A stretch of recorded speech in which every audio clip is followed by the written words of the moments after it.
Okay, if I have a John Deere P-Series machine and I want to run laser controls, I need to move a couple of wires, or actually I need to swap a couple here. So this is the procedure for this using the Deutz connector. I've already pre-loosened these screws off here. These are my string-threaded screws. So I loosen them off here so that I can get the string really off easy. I unscrew the back of the connector. Okay.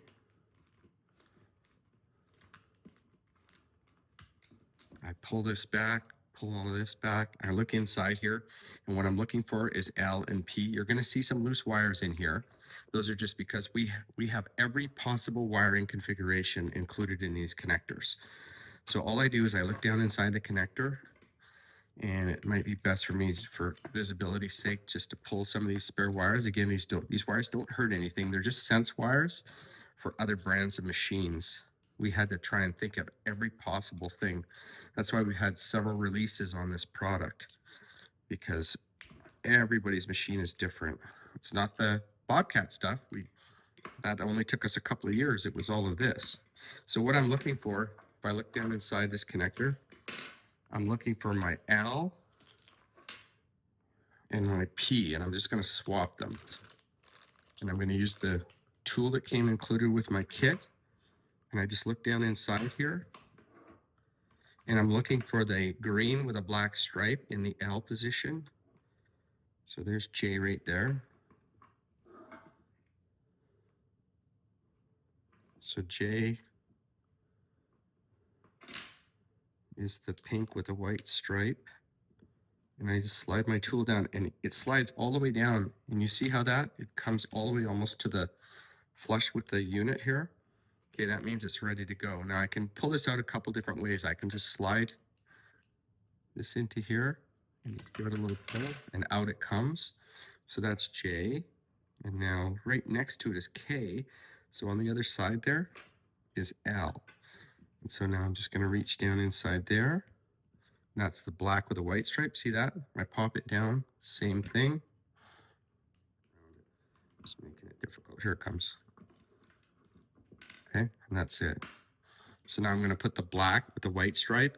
I'm going to put that into the J position, and I'm going to put the pink with the white stripe. I'm going to push that, and it's pink, but we also call it red. I'm going to push that into the L position. The L position is an unused position, so we're just using it for storage. So all I do is I slide these back down inside here, and I can use my little screwdriver tool here just to help me push it down. And then you can use, a lot of times, just these needle nose pliers and just push it down inside. Okay, and it'll lock. And I go over here.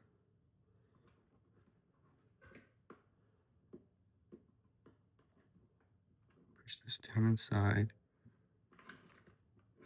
Okay, and it locks. And then I just push these wires back down inside the connector. Okay. Push everything down inside. Slide my strain relief over. Screw it back together until it's tight.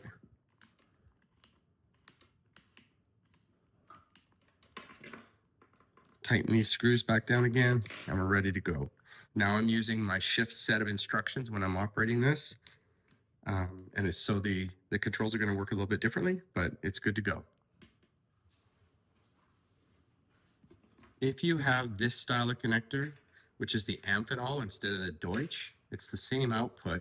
The procedure is the same, except the disassembly is different. You unscrew this black nut, you pull this seal back, and then you unscrew this base. Sometimes it's difficult, so you can use your machine to get this started. It's easier to unscrew. But you'll see once it's screwed and pulled back, you have really easy access. That's why we started using these. Again, you're going to see all these loose wires. They don't do anything. They're just sense wires, so they don't ground. They don't care. So it doesn't hurt anything to have them loose in here. And this is where you'll find the two wires that you're going to need to move inside your connector. And once that's done, you just tuck the wires back inside, screw this back together, slide this seal back in, and screw this on the back, and you're good to go.